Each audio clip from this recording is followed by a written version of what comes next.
ఉత్తరాఖండ్లోని ఉత్తర కాశీ జిల్లాలో ఉన్న ధరాలి గ్రామాన్ని మెరుపు వరద ఒక్కసారిగా తుడిచిపెట్టేసింది. కీర్ గంగా నది ఒక్కసారిగా ఉప్పొంగటంతో ధరాలిని మెరుపు వరద ముంచెత్తింది. కళ్ళు మూసి తెరిచేలోపే గ్రామంపై జల ప్రళయం ఒక్కసారిగా విరుచుకుపడింది. అంతెత్తున ఫ్లాష్ ఫ్లడ్ విరుచుకుపడటంతో గ్రామస్తులు ఒక్కసారిగా కేకలు వేశారు. చూస్తుండగానే గ్రామం జల సమాధి అయిపోయింది.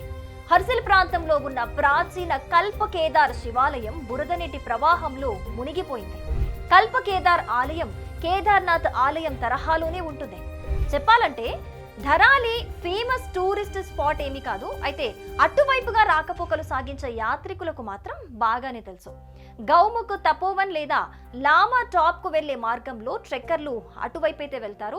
అయితే ఇప్పుడు ధరాలి అనే పేరు దేశమంతా మారుమోగటానికి పెను ఉపద్రవం కారణమైందనే చెప్పుకోవాలి. ఇక హిమాలయాల్లో ఉన్న రహస్య సంపదగా కల్పకేదార్ ఆలయాన్ని అయితే గుర్తించారు.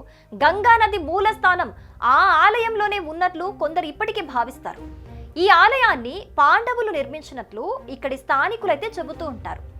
1935 నుంచి 38 మధ్య సంభవించిన భూ ప్రళయం వల్ల ఈ ఆలయం మునిగినట్లు చెబుతారు.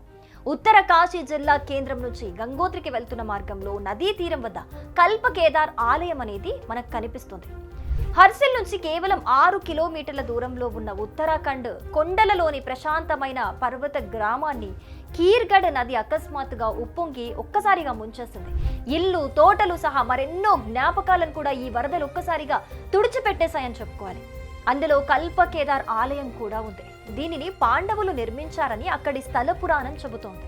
కాలభైరవుని ముఖంతో చెక్కబడిన ఈ నిర్మాణం 1900 సంవత్సరం ప్రారంభంలో ఈ మందిరాన్నైతే హిమానీ నదుల మార్పు పూడ్చిపెట్టిందని చెప్పాలి. అయినప్పటికీ కల్పకేదార్ ఆలయ గోపురం అయితే స్పష్టంగా కనిపించేది.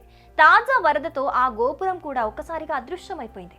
ఇది ఆ ప్రాంత వాసుల్ని కలిచివేస్తోంది.